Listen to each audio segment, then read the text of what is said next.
one key question is about the relationship between India and China. We have seen difficult moments in the Himalaya on the border. We see a kind of competition in the Indian Ocean. How would you describe the relationship between China and India?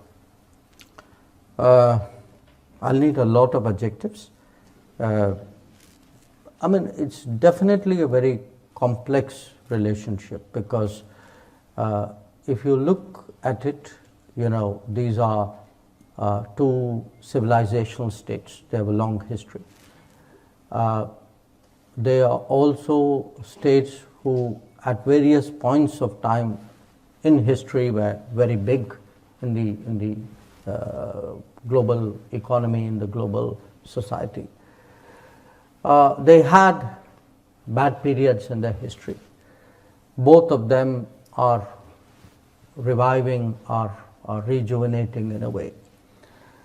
And also as civilizational societies, they are, you know, their borders, their identity, their interests, these are getting, you know, more sharply defined, which happens in a more modern age. And they are the only two countries which have a population of more than 1 billion. And what happens normally when any country rises is it has ripple impact on the neighborhood. Now these two countries also have the singular honor of being each other's neighbors. So each one's rise has a ripple impact. They have a common neighborhood as well, and they are neighbors to each other. So if you look at all these factors, and they have different political systems, they have different economic systems.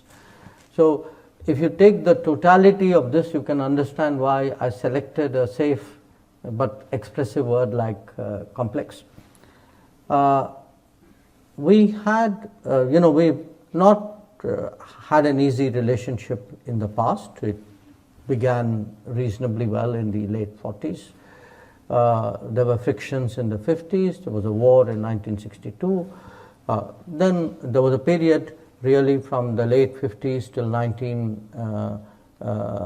mean, for about 15 years we didn't have an ambassador. We sent back an ambassador in 76. But it was only in the late 80s that really the relationship, you can say, normalized.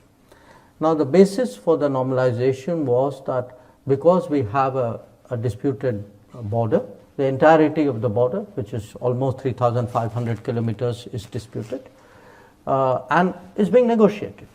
So the basis, obviously, for a good relationship, or I would say even a normal relationship, was that there would be peace and tranquility in the border.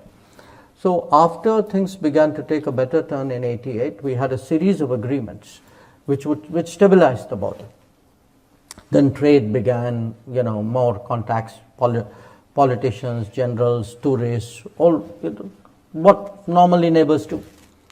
Now what happened in 2020 was that in violation of multiple agreements, for some reason which is still not entirely clear to us, we can speculate on it, the Chinese actually moved a very large number of troops to the line of actual control at the border.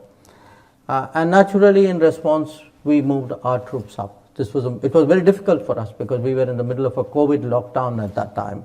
They had come out of COVID, that first round of COVID. Now, we could see straight away that this was a very dangerous development because the presence of large number of troops in those extreme heights and extreme cold in near proximity could lead to a mishap. And that's exactly what happened in June of 2020.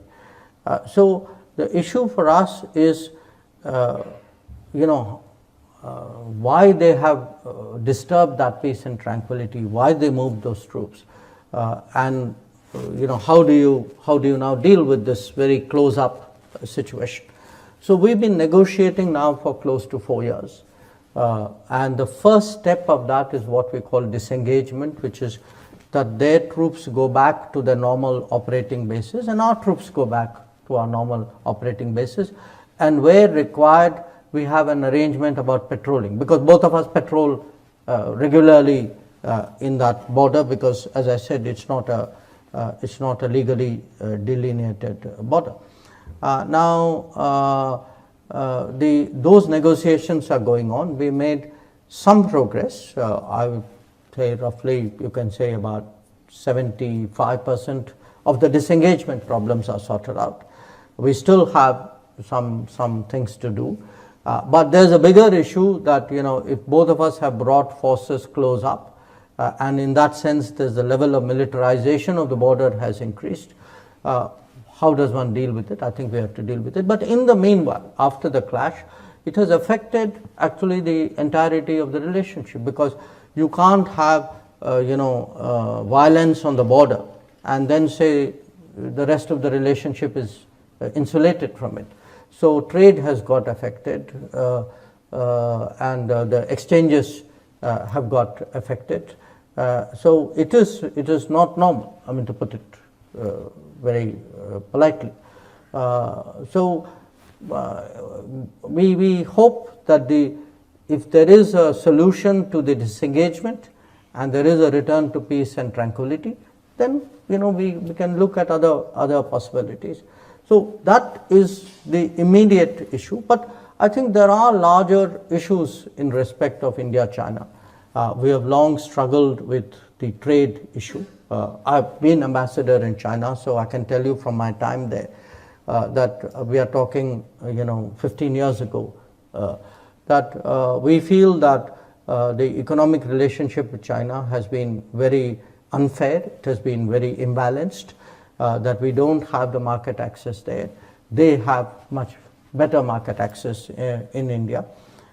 We have concerns today, again, this is autonomous of the border situation in various areas, technology, in telecom, in digital, and those are issues. And now, as you've said, we also do monitor very carefully what happens in the Indian Ocean. So for us, any radical shift or change of presence in the Indian Ocean is something we will take into our security calculus.